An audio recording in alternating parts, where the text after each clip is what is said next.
Let's take out the emotion and just deal with the facts. This is Casey and Bailey Collins and their son, Ridge. She is an advanced EMT, so she knows what to do in an emergency. Still, you're not prepared and trained to use life-saving skills on your child. August 2023, Ridge stopped breathing and he was life-flighted to Children's Healthcare of Atlanta. It was there that a child abuse pediatrician determined someone had violently shaken him, causing his brain to bleed. His father, Casey, was the prime suspect. You cried. I did. He immediately cried. He lost it. And that they can point at me and say he had to have done it is just kind of heart-wrenching to hear, especially on the stand when you're in court. Georgia's Department of Family and Children's Services removed custody, and the parents were arrested. I just remember holding Ridge and telling him that I was so sorry, that I wished I could take him with me, and I had no choice but to leave him. All right, I know we said no emotion, but Bailey's heartache is also fact. Even in foster care, Ridge returned to the ER months later with another mysterious brain bleed and head swelling. This is Ridge's normal pediatrician, Dr. Jill Dickerson. I've done this for 25 years. We've had kids that were shaken. She understands why Ridge's injuries raised red flags, but says his medical history went ignored.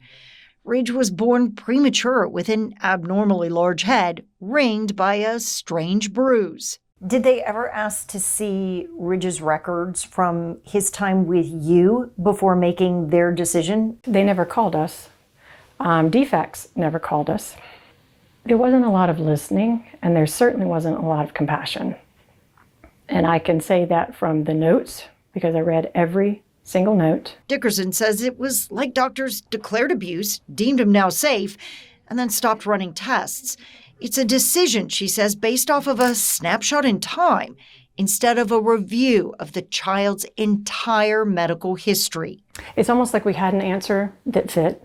So why would we keep looking? Let's move on. Bailey says she had to take a video of Ridge having a seizure while in the hospital. Come on, Reggie boy. For them to believe something else was going wrong. You have been practicing law for how long now? 23 years. Attorney Doris Good remembers the first time she had to defend a case like the Collins. I felt like everyone else does in many ways that, well, it's Children's Hospital.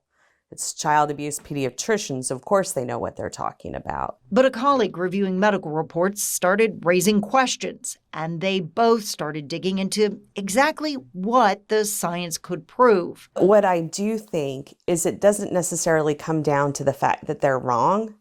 It's the fact that they're insufficient. So they're consistently relying upon the same people, the same records. They're not relying on a lot of these specialists who have had years in their fields. Even if they do, 11 Alive has evidence that some specialists don't feel comfortable pushing back against a diagnosis of abuse. Good says some parents even have to fight defects for access to their child just to get that independent second medical opinion. Science evolves. And I think that's part of the problem is that this area of law has not, and really of science, has not evolved. It's stayed stagnant. You know, I can't have access to what's happening in the juvenile system, but one of these indictments where a parent actually ended up facing criminal charges. And the list, of doctors. Correct. From CHOA is just, it's pages. Pages. And pages.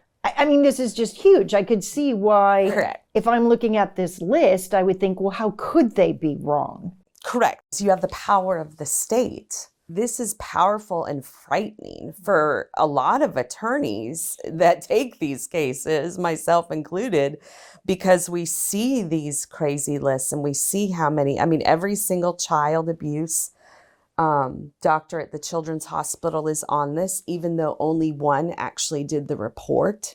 And you'll put up one, maybe two. Correct. I think there is this perception, though, that If a doctor is willing to take a look at a case, then they're probably more likely to say what you want to hear.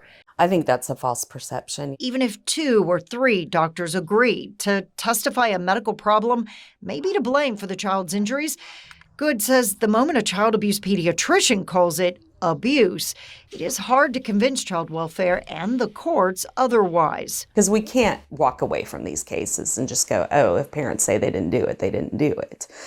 But we can make ways to, one, reduce the emotional damage to the children, which is most important, but also financial damage, reputational damage, employment damage. Many of my clients have been fired. In April, a juvenile court judge ruled in the Collins case that DFACS had failed to prove its case.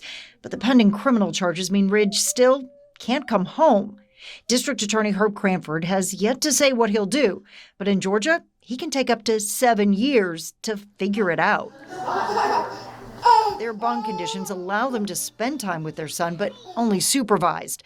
So Bailey and Ridge live with her parents, while Casey maintains their home. It's just lonely, sad. It's been hard.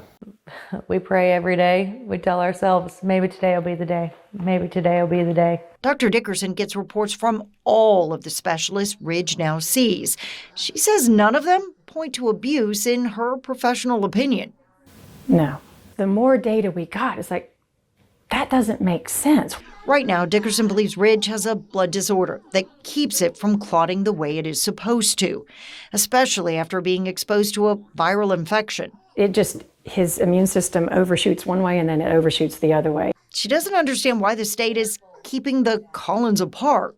If DFACS is to protect the child, the best place for the child, especially in this case, is with his family at home. Can we let's be done and let's move on. Attorney Doris Good says thankfully most of the families she represents do eventually reunite. But it's an expensive fight. The Collins have already spent more than $100,000. What I'm terrified about is these cases where attorneys don't have the knowledge, don't have the resources. They're appointed cases. They're families who don't have the knowledge and resources. I wonder how many of those kids don't go home. And that, if anything, is what keeps me up at night.